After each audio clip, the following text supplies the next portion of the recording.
Friends, स्वागत है आप सभी का आपके अपने चैनल पर। फ्रेंड्स, बीते कल दुबई की सरकार की तरफ से नए नियम जारी किए गए हैं और इन नए नियमों के तहत ही अब आगे आने वाले समय में दुबई में इन सभी तरह के काम किए जाने वाले हैं। और ये जो नया नियम है, ये नियम अगले 6 सप्ताह तक ऐसे ही रहने वाला है।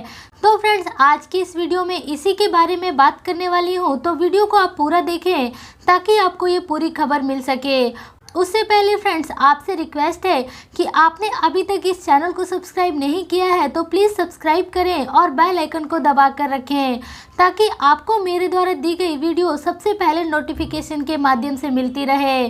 फ्रेंड्स, दुनिया में जब कोरोना वायरस फैला हुआ था उस समय दुबई ही पहला ऐसा देश था जिसने कि दुनिया के लगभग सभी देशों से ट्रैवलिंग को अनुमति देना शुरू कर दिया था।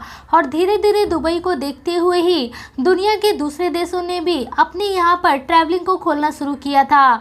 लेकिन अब यहाँ पर दुबई में हालात धीरे धीरे खराब हो रहे हैं और नए कोरोना वायरस के खतरे को देखते हुए ही दुबई को भी अब दुनिया के दूसरे देशों की तरह नए नए रिस्ट्रिक्शन और नियम लाने पड़ रहे हैं।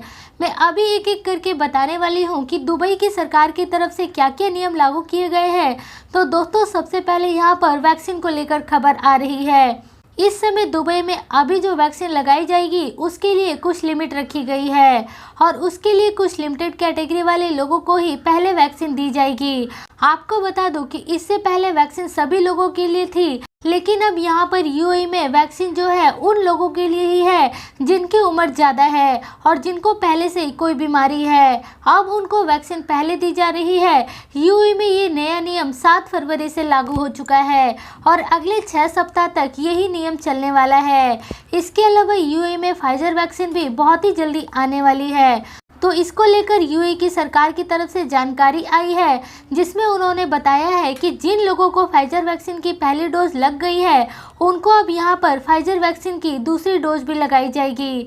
इसके अलावा अगली जो खबर आ रही है उसके अनुसार यूएई की सरकार ने दुनिया के 12 देशों को ग्रीन लिस्ट में डाल दिया है।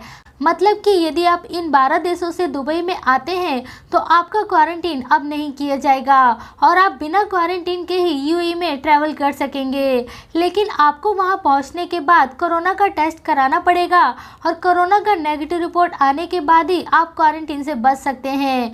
पहले इस लिस्ट में कई सारे देश शामिल थे, लेकिन अब इस लिस्ट को और छोटा कर दिया गया है और इस लिस्ट में बहरीन, ओमान और मालदीव जैसे देशों को निकाल दिया गया है। इसमें अच्छी बात यह है कि यूएई ने सऊदी अरेबिया को इस लिस्ट में डाल दिया है। मतलब कि सऊदी अरेबिया से यदि आप यूएई दुबई में आते हैं तो आपको केवल कोरोना का ही जांच कराना पड़ेगा और उसके बाद आपका दुबई में क्वारंटीन नहीं होगा। इसके अलावा दोस्तों, दुबई से जो अगली बड़ी खबर आ रही है उसमें दुबई की सरकार अब अपने नियमों को लेकर काफ़ी सख्त हो गई है और जो लोग भी यहाँ पर कोरोना के बनाए गए नियमों का पालन करते हुए नहीं पाए जाएंगे, यानी कि बिना मास्क के पाए गए और सरकार के द्वारा बनाए गए दिशा निर्देशों की अनदेखी करते हुए पाए गए, तो ऐसे लोगों के ऊपर 50,000 दिरहम तक का फाइन लगाया जा रहा है। और इसके साथ साथ यदि कोई बिजनेसमैन है तो उसका बिजनेस का लाइसेंस भी कैंसिल किया जा रहा है। बीते कल ही दुबई में ऐसी ही एक प्राइवेट पार्टी चल रही थी जिसमें कि बहुत सारे लोग बिना मास्क के ही पार्टी अटेंड कर रहे थे। तो उस पार्टी में वहां के यूएई के पुलिस अधिकारियों ने छापा मारकर सभी लोगों के ऊपर 50,000 दिरहम तक का फाइन लगा दिया है। और इसके अलावा जो पार्टी ऑर्गेनाइज कर रहा था उस कंपनी के ऊपर तो 1 महीने का प्रतिबंध लगा दिया गया है। तो दोस्तों, ये थी इस वक्त की दुबई से कुछ बड़ी खबरें। यदि आप ऐसी और खबरों से अपडेट रहना चाहते हैं तो चैनल को सब्सक्राइब करके रखें ताकि आपको ऐसी खबरें समय पर मिलती रहे।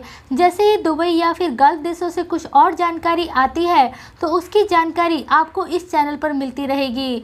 चैनल को आप ज़रूर सब्सक्राइब करके रखें ताकि सभी नोटिफिकेशन आपको समय पर मिलती रहे।